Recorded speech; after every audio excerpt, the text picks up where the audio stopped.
Welcome to the Sports Reverends podcast. My name is Dan. I am joined with my big bro, known as the coach. He is a coach not only on the basketball court, but also in the stock markets. I am a reverend downtown Toronto. I am also a chaplain for Toronto Fire, and we got a great show for you today. You know, one thing special that's about our podcast, we'll give you something to take away, and we have the solution to all your problems. That's right. I know that sounds like a gimmick. That sounds like we are crazy. But what we've gone through in our lives, the challenges and the storms that we've gone through, what we know is the source who has pulled us out of the storms, pulled us out of the mud, who's helped us succeed. And that's because of our faith in Jesus Christ. And our show, what we'll give you is some high-level sports analysis. That's the first half of the show. The second half of the show is our unapologetic faith through the lens of sports. So tune in, buckle up, join us for this conversation. We're excited to have you here. Coach, how are you doing today? I'm doing great. Coach is in a good mood. So no snow, so we're flying. How about you? How's your day been? I am doing well as well. My foot, if you've been following with us for a little while, I had a little fractured my foot. I am pretty much almost ready. I was even on the stationary bike the last couple of days, and I have not really feeling too much pain anymore. So I'm excited. I'm excited to get back to normal. Why don't you give us a little rundown? Yeah, let's get a rundown for today. As always, we'll do some hitter news. We'll talk about our picks from last week, including the bonus pick for the NFL, and what we got coming up this week for the top 5 games.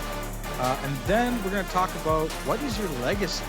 I know a lot of athletes are always concerned about their legacy and what they're going to leave behind. And what should you be focused on as a fellow faith believer when it comes to your legacy? So why don't you start us off with our quick hitter news? All right, here we go. Jeremy Roenick inducted into the Hockey Hall of Fame after 16 years. Man, I had to wait a long time. But number 2, Shane Waldron has been fired as the Chicago Bears offensive coordinator. Bears are currently sitting at 4-5. Too late. They should have done it earlier, in my opinion. Now, the Winnipeg Jets, our hometown team, start the season 14-1 for the best start in NHL history. Come on. That's just wild. Just wild. Inter Miami of the MLS have been eliminated in the first round of the playoffs. No Messi magic this year. And Rachel Gunn, a.k.a. Ray Gunn, from the Australian Olympic breakdancing team, has retired. Retired a legend. Shame. Retired a legend. The All right. legend, for sure. Time to handle some business here.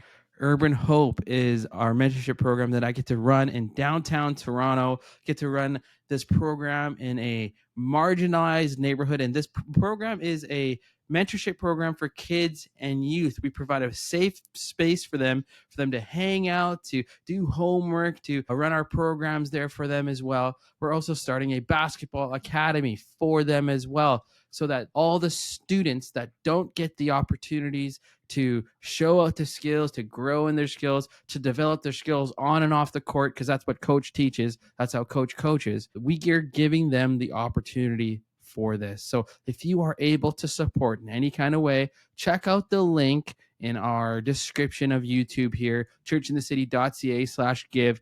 It'll all go towards UrbanHope. Every dollar, every cent will go towards building up the program, not to salaries, not to building, not to anything else. Goes towards the program for subsidizing the cost for the kids. So if you are able to support, please do so. We thank you for all those who have supported already. If you are in Canada and you are supporting, you will receive a tax receipt as well at the end of our year in February if it's more than $20. So thank you for your support. Back to you, Coach. Awesome. Very worthy cause. Very worthy cause. All right. So last week we had the 5 picks plus a bonus. And thankfully, because of the bonus, we went 3-3. Not the best week for us. We got a Giants loss. Cincinnati narrowly lost. The 49ers take a dub. KC takes a dub. Houston loses.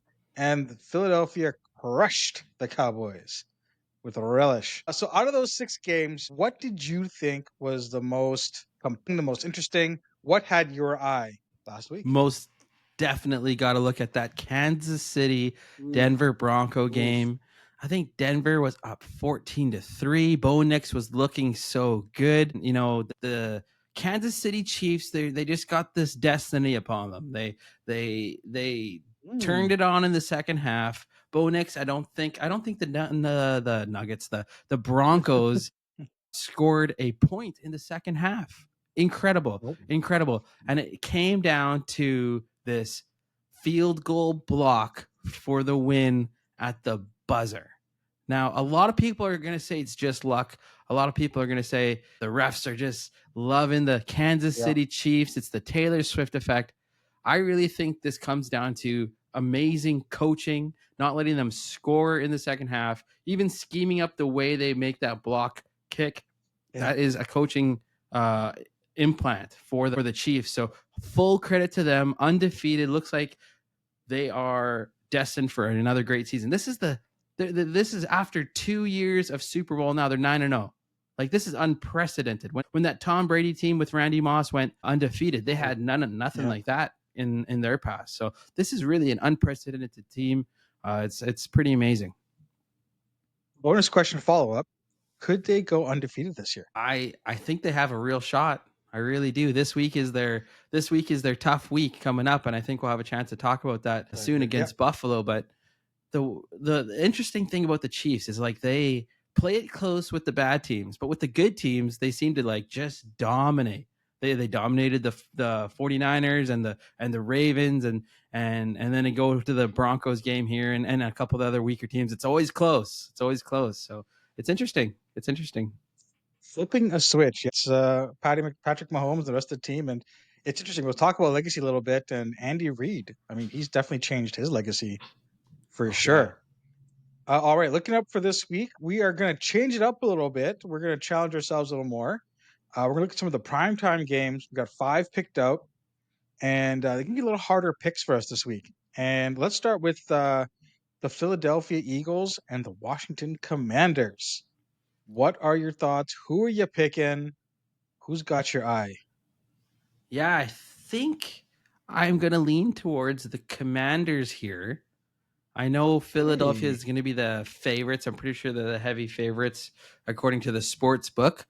yeah. And I think that the Commanders, with Jaden Daniels and now the addition of Lattimore, and I think they really match up well with Philadelphia. And Okay. I think Philadelphia struggles to put points on the board.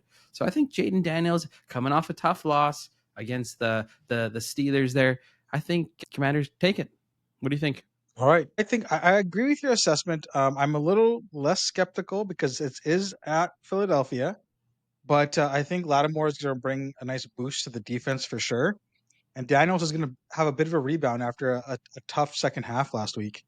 Uh, Even though Philly beat the Cowboys, I mean, Dak wasn't playing, so that's not really indicative of how good they are. I think Washington, who has been an underdog the whole year, it feels like, comes out on top again. So we're both going with Washington. Let's lock it in. All right. All right. Lock that one in. Tougher pick here. Baltimore at Pittsburgh. Who thought Pittsburgh would be the cream of the crop of the AFC North? Mike Tomlin did. Mike Tomlin, Yes, gutsy he did. move, putting in Russell Wilson when everyone said, "How could you do that?"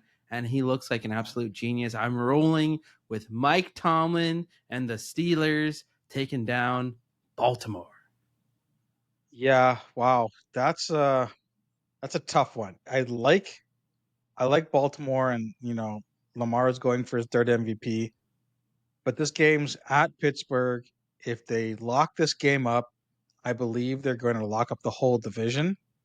And Russell Wilson, I mean, let's be honest, we all kind of wrote him off after that year in Denver and all that nonsense. But he's a mobile quarterback. He's very accurate, 64%, and the defense is strong.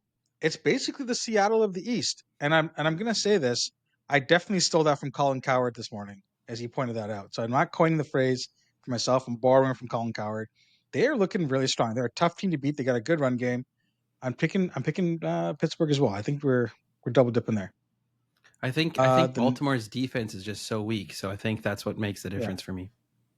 yeah, bit of a surprise because Baltimore's known for their lockdown defense as well. Probably, I think, potentially the most fun game of the night, or Sunday at least. Kansas City and the Buffalo Bills. We got, is this the post Taylor effect coming through? Maybe. You, yeah, you go first. You go first. Okay. I think, we talked about Patrick Mahomes. It's a not a late game, it's an early game in New York. Shouldn't be too chilly. I think they just go away with it. Like you said, I mentioned Pacquiao coming back or Pacheco, sorry.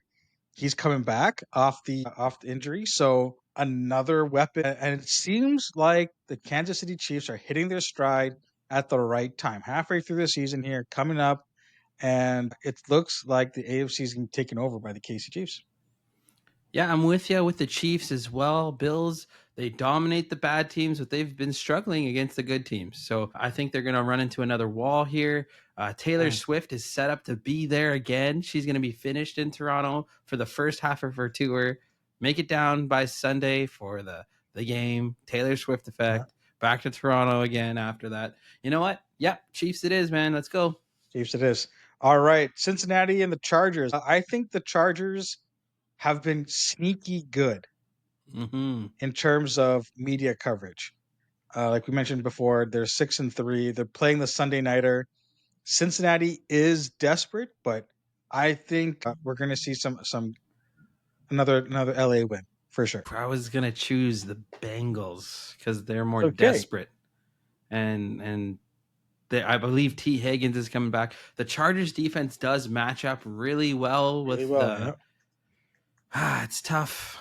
You're saying the Chargers. Okay, I'll lean the Chargers.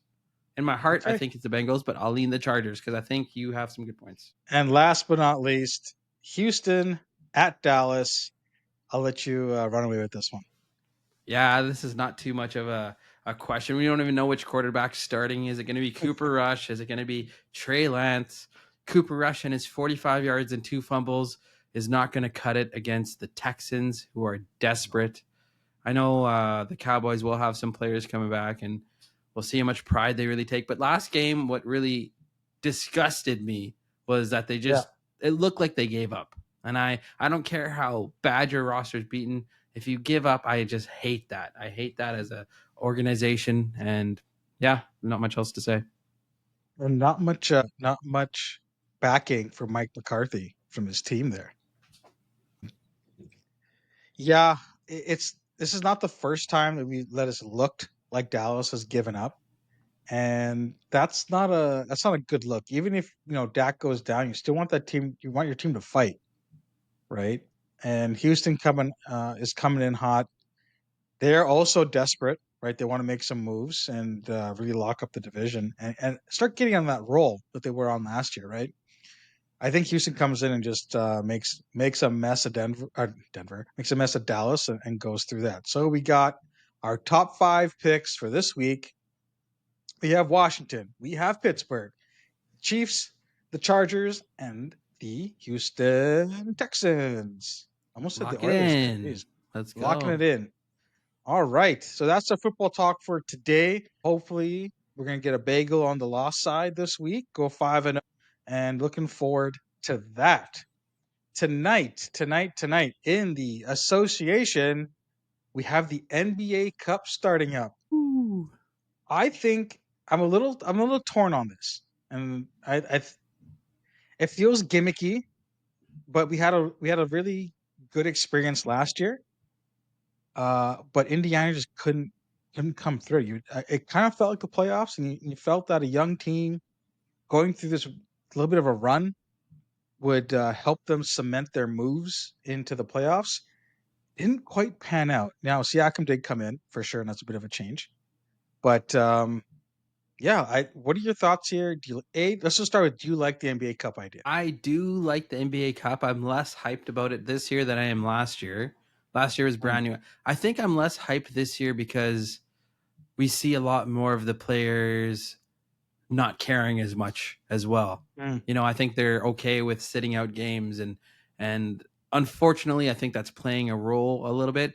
Like I know Joel Embiid's finally making his cool. debut and I hope if you see the playoff kind of effort in these games that'll change my attitude towards it. But I'm locked in. I'll be watching it. I'll be following it. I still think it's a something that teams that once they make the final playoff for it will lock in even more because they're playing for their staffs as well because they all get a big payday True. from it. So Yeah. once they make the playoff, then I think it'll get more intense. But I'm locked in for it. I think it'll be good. I like the I think courts. like the courts are cool. I think the courts are a cool idea. Most of them I really liked. I think one thing that's probably going to negatively impact the cup is all the injuries that we've had. Mm-hmm. Durant's out again. We got Kawhi out. A bunch of guys who are hurt, and it's interesting. Embiid's coming back. What kind of shape is he going to be in? He's definitely not playing any back to backs. I think the bit of the luster has come off because it's not new. Um, and also, I think the Lakers hanging a banner was kind of ridiculous Yeah. and, and a little silly. But I think it's a chance for teams to make some noise. I mean, you have the Raps and Bucks who are at the bottom of the Eastern Conference, and hopefully they can start to turn things around. Well, mostly the Bucks, but you have some marquee games also, like the Mavs and Warriors are playing tonight, That's a which is a huge one. great game. The return of Which is a Klay great game, Thompson right? to Golden State. Yes, yes. And currently the Warriors sit in top of the division or the conference. So I think what I really like is that there's a lot of interesting matchups early on in the year, which brings that positivity and brings that attention back to the game, especially with the NFL trending so hard. So looking forward to the NBA Cup. We'll see how it goes through towards the playoffs. I think you're right. One of the motivating factors should be what the staff's going to get because they get a really nice payout for Yeah, sure. 6 figures. Yeah, that's a pretty big if you're only making 100 200,000, all of a sudden your salary doubles. Like that's Oh, pretty even some of crazy. those trainers that are probably making less. Yeah, Like, yeah, it's a big number for sure. Big number for sure. did you see what the Yes, Klay and Dre beef already? I saw it and it feels a bit manufactured. Oh, You know what I mean? It really? just Okay. feels a bit manufactured. I, I think Draymond as a personality is contentious already. I think you need somebody like Steph to really just absorb that, let him be kind of how he is, because no other team would put up with Draymond Green, 1000%, nor would they pay him. So I still think it's amazing what Clay's done, and I really, really think the Mavs have a good shot at knocking out the Warriors for sure. What are your thoughts? What do you think about that? Yeah, I think Draymond is smart in this sense by him saying, "I'm going to run through Clay this first game." I think that's so brilliant because that's just going to bring eyes to watch us. Everyone's going to be geared up for that. Yeah, I think the Mavericks are the better team. Depends on Luka's health. I know he's dealing with True. some. I think it's True. a hamstring, so we'll see if Luka's healthy. Then I think they're good. But the Warriors have really proven they can play.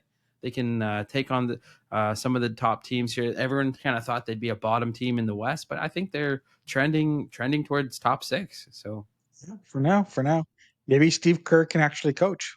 Who knows? maybe And that the only the reason why I say Olympic. it's manufactured, yeah, Olympic story is a different story. Only say reason why I say it's manufactured because he's trying to pull a Kobe, right? Like Oh yeah, he watched the documentations of that whole story with Pau Gasol. And it's like, okay, Draymond, whatever. And if he runs through Clay, he's getting a T, like 1000%, and that adds up to his in season T total. So like, come on. Anyways, good basketball's back. Good basketball a little bit further down the line, but hopefully with the injuries, people get back on track and a lot of surprise stories. So not quite going the way we wanted to, which but to is be interesting, which fair, is great. Which is great. when has November basketball been fun to watch? It hasn't been historically. This Depends has. on how you. It depends what you call fun. I love watching the Spurs when Tim Duncan and Manu and Timmy were just seeing the ball around. That's fun for me.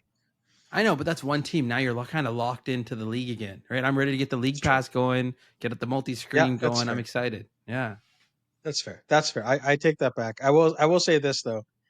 Up is down and down is up in the Eastern Conference, which is great. yeah, Uh, so Cleveland sitting on top is unbelievable, but Milwaukee at the bottom is a little interesting as well. All right. yeah. That wraps up our NBA talk for today. Let's get a little bit more business and talk about what do you want to do when you're done working? Do you even have a plan? Do you even think you can afford to be done working? If you have all these questions and you're still wondering, how does inflation affect me? I just know stuff's more expensive. You need a little bit of financial literacy. And that's what we do here at Train to Invest. We teach you how to be your own stockbroker and invest in the market. We take novices and turn them into experts. And one of my roles there is as a coach. And I love to help people and see the what they can do when they put their hearts and minds into this and learn a new skill, and also something they can teach their family as well. So check us out at www.train2invest.com. That's train2invest.com. Download the free ebook, give it a read, and if it piques your curiosity, let us know. I would love to, me or anybody from the team would love to connect with you and see if we're a fit for what you want to do.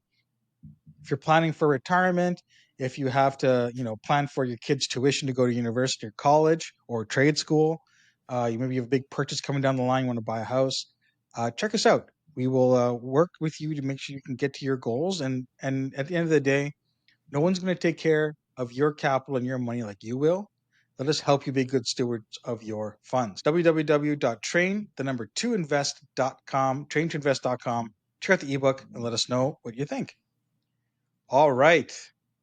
Heading towards our real talk section for today. Last week we talked about destiny, and today we're talking about legacy.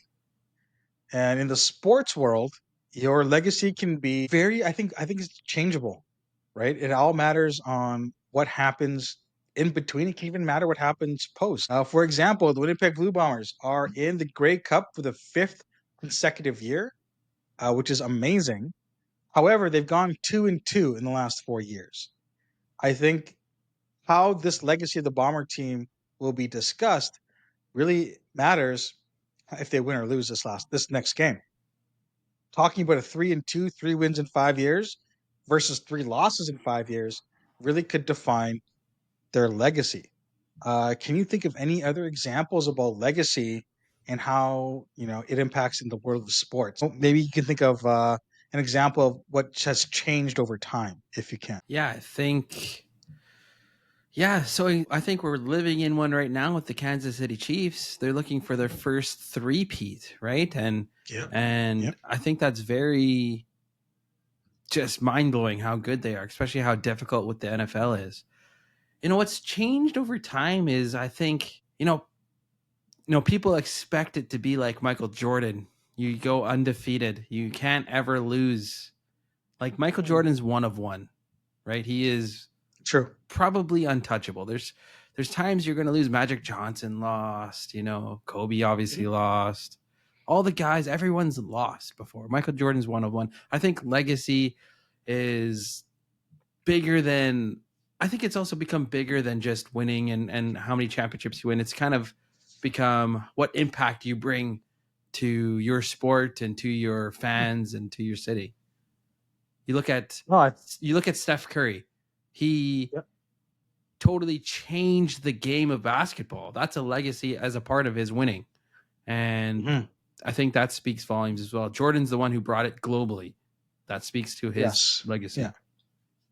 Yeah, I think that's a really good point. Basketball is one of the few sports where you've had, several teams dominate only, right? I think there's a period in time where it was just the Lakers, Spurs, and one or two other teams that won for the last 20 years, right? Because of those, and the Bulls toss it in there, right? So there's that period of time where it was just the same few teams were winning. And the legacy has changed, especially, when you think about social media, because you bring in the fact that hey, you're talking more than just the game. You're talking about what do they do for charities? What do they say politically? What are the actions do they speak, right? Because let's take Steph Curry, for example, right?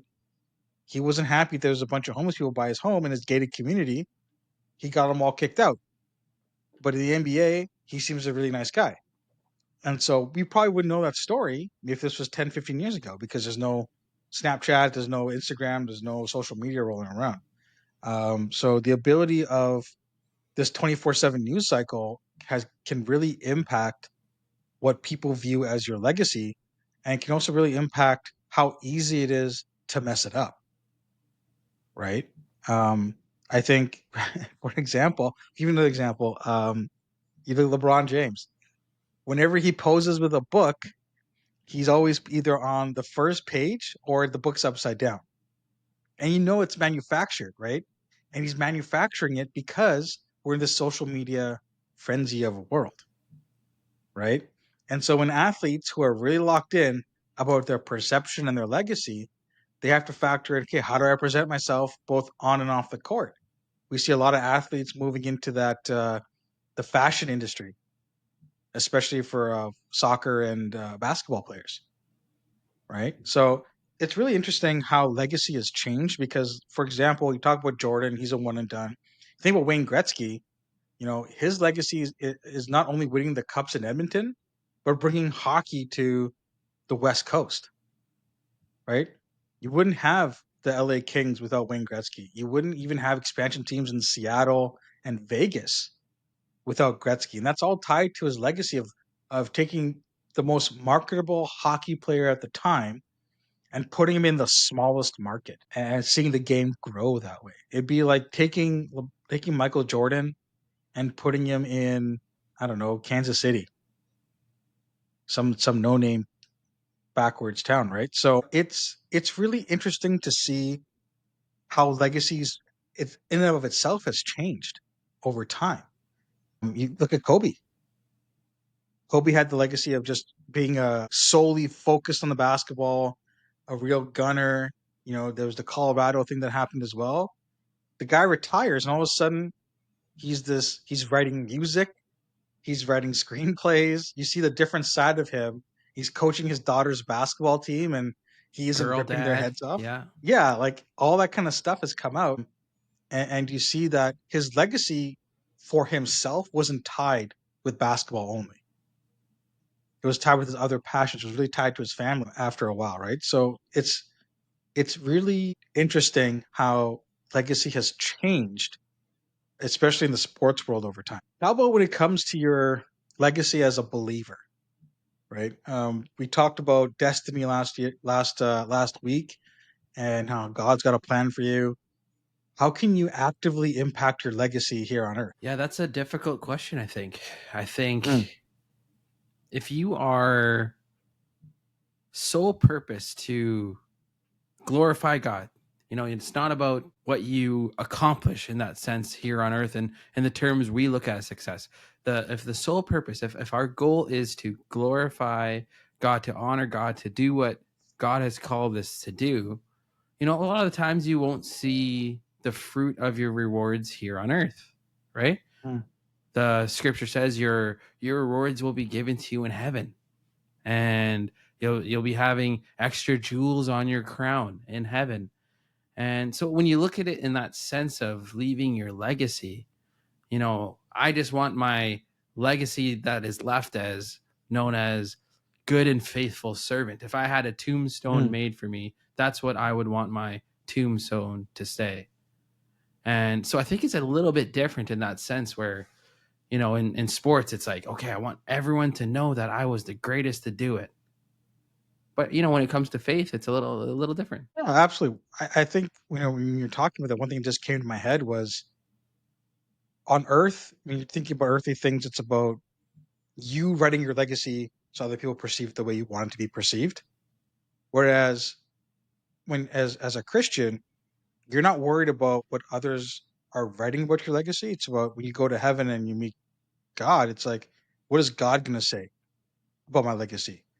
Good and faithful servant, or hey, I barely knew you. Right. And so you have to I think taking that idea that we're not here on this earth for a long period of time and that we're supposed to sow into the kingdom. Like, you don't have to be a Billy Graham. You don't have to donate millions and millions of dollars to different charities, right? You say aptly on Sundays, you're not going to logic anybody into the kingdom of heaven. Your legacy as a believer is being obedient and loving God and loving others, like we talk about it on Sunday mornings.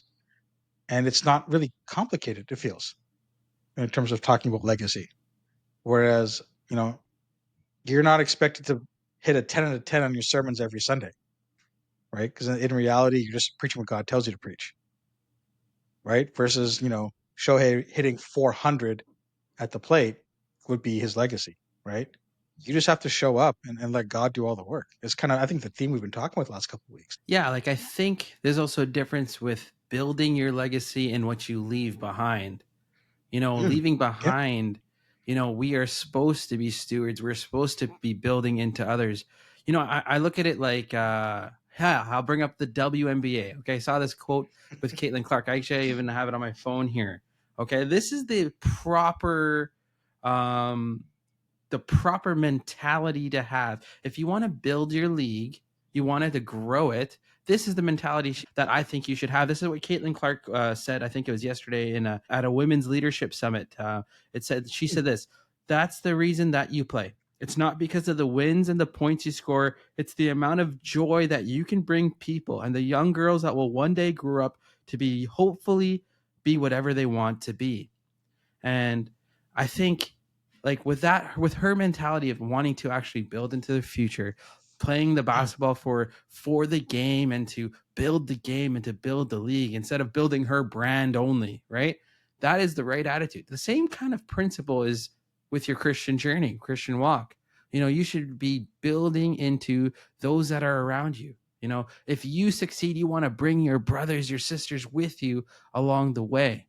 And that's what your heartbeat should be. That's what your mindset should be. It should be so much bigger than building your brand. It's taking the focus of off of self and onto the bigger picture, which is bringing people to Christ, pointing people to the source, our source of hope, the source that I talked about in the beginning of the show, our source of hope, our source of peace, our source of joy. And that's what will really, I think, define your legacy, because your honor will come from God, but your lasting legacy, that will be seen in how you live it out that way. Yeah, I think you touched on a really good point about stewardship. And a lot of times people think about stewardship only in terms of money, right? Stewardship comes with your time. It comes with where you place your energy and your effort. Urban Hope, I think of that. We would love to have 1,000 donors every year, every month, giving $1,000, right? But we'd also love to have 1,000 people volunteering their time to sow back into these kids' lives, to give them positive role models, to help grow the program overall. So stewardship, I think you're right, is about what are you going to do, not just with your money, but with your time, with your efforts, and with you as a person. And that's kind of what we're talking about, is you need to open yourself up to opportunities, right? That destiny piece comes because God's got a plan for you. The legacy piece comes when you follow that plan, I feel, and you listen to God and you be obedient, and you know take the quote unquote random opportunities that come your way and run with them. Run with them. If There was someone a wants to be, good. Oh, go ahead. I was going to ask if somebody wants to be a steward of more than just their money. What any ideas, any tips for them to try and make that happen? Well, yeah, that's what we try to work on every single day. It's how we live. One, you want to be a steward in your, like you mentioned, time, but you also want to be one in your character as well. It's something you have to build Yeah. on and work on. I was just gonna say there's a perfect picture of what you're describing as someone who lived that out recently. The kicker for the Detroit Lions, his name's Jake Bates. I just had to look up his name again. He was a couple weeks ago laying bricks. That's what his job was. Now, Yeah. not the street terms bricks. Okay, he was literally laying bricks. I know a lot of the memes out there is saying, "Oh yeah, he was selling drugs." No, that's not what he was doing. He was literally construction, laying bricks, and then called up Detroit Lions, kicks game-winning field goals. His post-game interview was saying, "You know, all this open doors for me. It's been about Jesus opening these doors for me. I've been patient. Yeah. I've been doing my job, but God opened this door for me. This platform now is for me to share about the love of Christ in my life, and how he's brought me through all these challenges, these storms, and brought me to this amazing opportunity where now I get to say, hey, this is my reward. Jesus brought me here, and now I'm going to give him all the glory in my success. I think that was just an incredible picture of what a great legacy to leave. Absolutely. Absolutely. And you're seeing that people are being patient. People are, putting in the work, and doors are opening for them and giving them a chance to share their faith. I mean, I feel like this year we've seen a real uptick in the public declarations of living for God. The major themes like CJ Stroud, the Paris Olympic, Butker from the KC Chiefs, right? Now this guy, we're seeing more and more people saying, I stand on the side of God because He's opened these doors for me, and it's really encouraging because I mean, as a let's call it us regular people, we go through hard times just like everybody else, right? And sometimes it's hard because you feel alone. But having your social media feed, instead of being all this negative and depressing stuff and trash, you get to see positivity. You get to see real life examples of what being faithful does, right? And in the realm of sports, I think that's even it's great for a lot of people because we can easily relate to that, right? We can easily relate to having to put in work, biding your time, and then getting an opportunity. There's a lot of young people out there who want stuff to come right away, but you put in the work, you develop your skills. All of a sudden, you might go from a sixth man to a starter. Yeah, of course, you want to say, "Hey, I did this," but also, "Hey, God opened a door," and that comes with your studies. It comes with your workplace. It's not just about being meek; it's about being bold and taking opportunities, but also saying, "Hey, there's people out there in the real world who are trusting in God, and their situation might be different because they're playing a kid's game for fun and getting paid lots of money to do it, but they still struggle. They still have problems. They still need opportunities, and they're being faithful. So I can be faithful, and I can trust that God's going to do the same thing. So yeah, I think that's a great topic to tie off with destiny. We're coming up here to 40 minutes, so I think we're going to wrap it up for today. Next week, I think we're going to try and scoop a special guest, someone near and dear to the program. We won't tell you who it is. I think we'll do maybe we'll do a promo. I don't know. We'll see. Keep it a secret. But next week we'll roll with this and look forward to you guys joining us. Any last words, Pastor Dan? Any last words? Yeah, something I'm going to try to end every show with moving forward as we give thanks. And some will say that's just karma. Some will say it's a Hail Mary. Some will say it's just good luck. What we say at the Sports Reverends is we say, thank you, Jesus. Awesome. Make sure you like, subscribe, follow, retweet, whatever it is on those social media platforms. We love the engagements on YouTube and Instagram. I think we will continue to see the most opportunity there. So for all you old heads, share us on Facebook, X. I think we're also on Threads now too, and YouTube and Instagram. We'll see you guys next week with a special guest. Peace. Peace.